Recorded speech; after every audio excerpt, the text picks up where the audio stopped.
Hello friends, তো বন্ধুরা কেমন আছেন? আশা করি আপনারা অনেকেই ভালো আছেন, সুস্থ আছেন। তো বন্ধুরা, এই ভিডিওটা হচ্ছে কৌশিকী অমাবস্যার দিনকে আমরা গেছিলাম তারা মায়ের মন্দিরে। মানে আমাদের পাশের গ্রামে একটা তারা মায়ের মন্দির ছিল, সেখানেই আমরা গেছিলাম।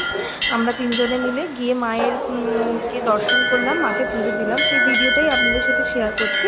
একটু দেরি হয়ে গেল ভিডিওটা ছাড়তে। তো বন্ধুরা, এই যে মায়ের মন্দিরে আমরা চলে এসেছি, আর মাকে ভালোভাবে দর্শন করে নিন। এখানে হচ্ছে মায়ের পুজো চলছে। তো এই যে তারা মা। তো বন্ধুরা, সন্ধেবেলা আমরা চলে গেছিলাম মায়ের মন্দিরে, মাকে পুজো দিয়ে মাকে দর্শন করে ভালোভাবে। আর এখানে হচ্ছিল খুব সুন্দর করে হচ্ছে হোমযজ্ঞ।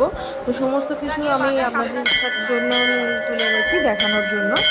ভিডিওটা সঙ্গে থাকবেন আর ভিডিওটা একটু দেখতে থাকবেন। তো এই যে মায়ের মন্দিরটা কি অপূর্ব সুন্দর করে সাজিয়ে দিয়েছে।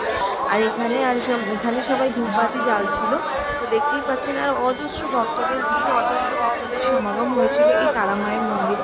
যেহেতু আজকের অমাবস্যাটা খুবই ভালো, কৌশিকী অমাবস্যা, তাই। তো বন্ধুরা, এখানে তারপর আমরা নিলাম মায়ের ভোগ, খিচুড়ি ভোগ হয়েছিল। তো ওখানে বসেও খাওয়ানোর ব্যবস্থা ছিল, কিন্তু আমরা পাতায় করে নিয়েছিলাম। তো মায়ের ভোগ প্রসাদ অমৃত। তো আমরা ভোগ প্রসাদ মায়ের খেয়ে এবার একটু চলে যাব যজ্ঞের দিকে। মানে যেখানে হচ্ছে যজ্ঞ, এই যে মায়ের যে সেখানে যজ্ঞ করা হচ্ছে, দেখতেই পাচ্ছেন যজ্ঞ এটা কত বড়, যজ্ঞকুণ্ডটা কত বড়, আর কতজন পুরোহিত মিলে বসে এখানে হোমযজ্ঞ করছে। তো বন্ধুরা, দেখতেই থাকুন। তো ভিডিওটা এইটুকুই। জয় মা তারা বলে ভিডিওটা শেষ করছি। ভিডিওটা যদি ভালো লাগে লাইক কমেন্ট করে পাশে থাকবেন। তো জয় তারা।